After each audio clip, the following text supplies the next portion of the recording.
সাঁতার কাটতে থাকা ছেলেদেরকে দেখে কেউ আবার ভাববেন না যে এরা নদীতে সাঁতার কাটতেছে। এটা হচ্ছে ফেনী সরকারি কলেজ মাঠ।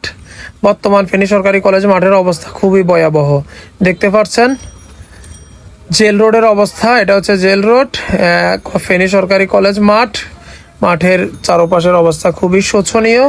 দেখতে পাচ্ছেন হসপিটাল মোড়, হসপিটাল মোড়ের অবস্থা অনেক শোচনীয়। হসপিটাল মোড় থেকে টাং রোড আসার মতো কোনো অবস্থা নেই।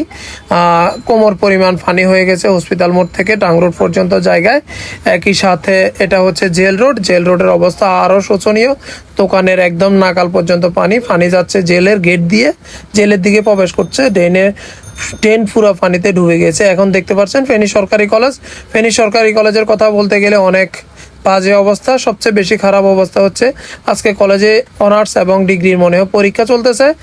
দূর দূরান্ত থেকে আসা ছাত্রদের জন্য অনেক বেশি কষ্টের হয়ে গেছে আজকের দিনটি। তারা একে যাতায়াত ব্যবস্থা ভালো নেই, আসতে পারছে না।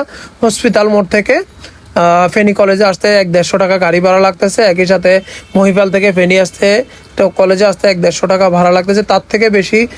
এবং কি অনেক কষ্ট, মানে এই কষ্টের শেষ নেই।